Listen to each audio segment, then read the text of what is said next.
Welcome. Welcome to Good News from St. Andrew's, Guelph. I'm your host, the Reverend John Borthwick, and it is always a pleasure to be with you each week as we share our worship service from Sunday morning and to connect with you and ask some questions and sort of explore some of these things that many of us in the Christian church perhaps have taken for granted. And so today is very much like that. As we come together today, we've just been through what we call Holy Week. And you'll maybe remember from last week, I talked about that week being kind of like bigger than Christmas. Now, I took you through the journey of Palm Sunday, all the way through the week, Maundy, Thursday, Good Friday, and the Saturday Vigil. But I left the best for last, Easter Sunday. So this Sunday that we're going to be showing you that happened a few days ago is called Easter Sunday. And Easter Sunday in the church year is probably bigger than Christmas. Let's just say that. It's where people come out and connect with us and want to hear again a message that is so hope-filled. But within the wrappings of Easter Sunday is something pretty significant that raises a lot of questions probably for all of us. So let me dive into that question. And the question really is resurrection really a thing? So resurrection is a big part of what people adhere to or believe or come to trust in as a part of following Jesus. You may remember, and we've talked a number of times, and if you've been following us for a while, you've even heard within sermons and scriptures the story of Jesus and how often he would talk about this idea of him being a temple, his temple, and saying to the religious leaders and others that were listening, if you destroy this temple, I will raise it up again in 3 days. Now, what's fascinating in the Bible and the story that is told is that people took him extremely literally. So there was a temple in Jerusalem. He talked about this kind of thing when he was either in proximity to it or even in it.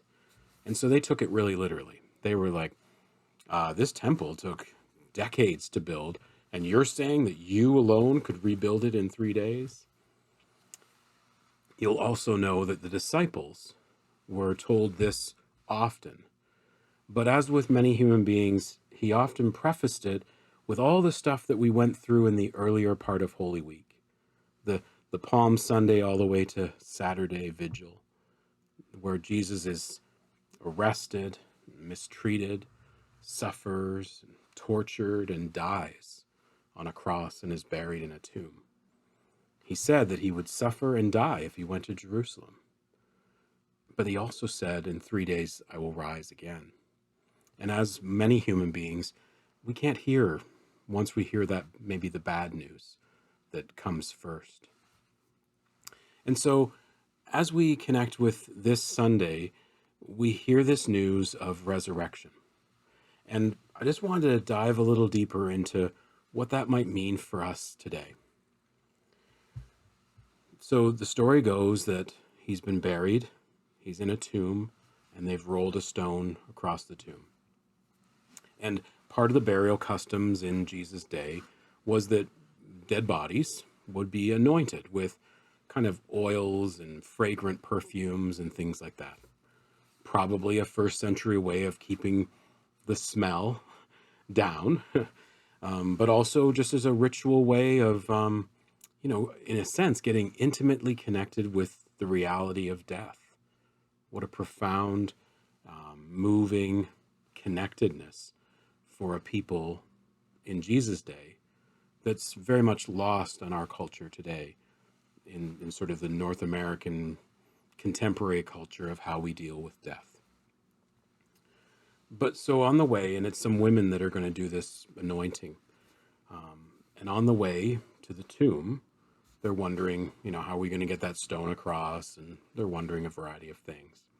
When they get to the tomb, they see that the tomb is open. And when they go into the tomb, or they peek into the tomb, Jesus' body isn't there. And there's a variety of different stories around it. In some cases, there's somebody there, but not Jesus, who announces he's not here.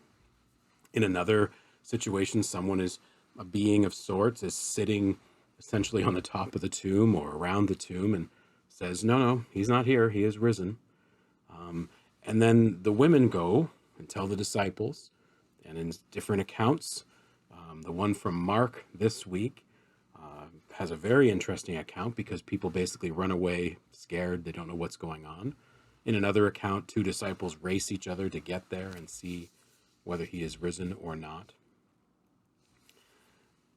The belief is, once that all, comes through their minds, is that Jesus has risen from the dead. And there are some accounts where Jesus appears to either an individual or to a group of people or to large groups of people. Now, what's fascinating within this question of what is a resurrection and is it really resurrection? Really? Is the gospel accounts, the stories that are told about Jesus, try to address several of the common issues or questions that arise from this very story. So once you start saying, oh, this Jesus, he's risen from the dead, people are going to ask some questions. So one of the questions that people automatically ask is, are you sure? Like, maybe you, the disciples, stole his body just to make this little prophecy he had come true. And so it's interesting that in some of the stories, the Roman authorities or the temple authorities are to post guards so that his disciples won't come and steal the body. And there's some interesting stories around that. His disciples are surprised that he's risen from the dead, and so, you could use that as an interesting way of defending the notion of, well, they stole his body. If they had stolen his body, they would know, of course. The women would come to the disciples and say, he's risen from the dead. He's not there. And they'd be like, yeah, we took his body just so that everybody would know that he's risen. That's not how the story goes. Now, other people have said, in answer to the appearances of Jesus, both individually and then in these small groups, and people start saying, I've seen him, I've seen Jesus, I've seen the Lord. They say, well, what you saw was like a ghost, an apparition, a figment of your imagination. And what's interesting is the gospel stories, the stories that are told about Jesus, include a couple of very interesting things. One, this Jesus, this risen Jesus, eats food. And ghosts don't eat food. This risen Jesus invites people to touch him where his wounds are, from the cross and the crucifixion and from the spear that goes into his side. You can't physically touch ghosts and have a tangible experience of their beingness, their presence, their realness. So it's interesting that when the gospel writers tell these stories, that these are the kind of things that they put in there as a way of verifying or trying to create evidence of Jesus actually being alive. But what's also interesting about the stories that are kind of challenging and raise up maybe more questions for us, which is what I believe the Bible was really about. It's about making us work a little, making us think, making us wonder. There's these stories where Jesus appears just all of a sudden out of the blue. There's one story where a door is locked and Jesus somehow appears in the midst of a room. That doesn't help the whole story of it being tangible, him being real and present. There's a sense of he was there in a moment and then he disappears within a snap. It doesn't help in our understanding of Jesus not being just some kind of apparition or something supernatural. So those are some wonderings we might have. The other thing that's kind of curious about this Jesus is that when people first see him as the risen Jesus, they don't know it's him. Even some of his closest friends don't recognize him. So what does that say about a resurrected being, this resurrected Jesus, if his closest friends don't even recognize him when he's resurrected? And there have been lots of ways of dealing with this or answering that question. In some cases, it's like, well, through the tears of grief, they couldn't recognize Jesus. Sure, that's possible. But it's also a very interesting question. So it maybe asks us to think about, well, does resurrection truly mean that, if I was resurrected, I would be exactly the way I look now? If we believe in resurrection, does it mean that the body I have currently will be the body I'll be resurrected to? Anytime I have conversations like this with people, they say, well, I hope I'm resurrected as my, 20-something self. That would be nice, wouldn't it? And so then we come back to that question that I think you've heard me say or wonder about many, many times in these conversations we've had. Is it most important that the way something happened in the Bible is exactly the way it's either written as we perceive it or is tangible in a very, very real way? Or is it more important about what the message is that's embodied in it, in this story that we hear from the Bible? So I don't want you to get me wrong here. I truly believe that Jesus, the one from Nazareth, the one whom we hear the whole story about in the Gospels, rose from the dead. He was dead and buried, and he rose again and appeared before his disciples. I believe that for me. But I also want to say that resurrection itself as a concept happens. So follow me on this track here. Jesus is dead. There is no hope of him being alive again in that moment and in that time between Friday and Sunday morning. Then he's alive again.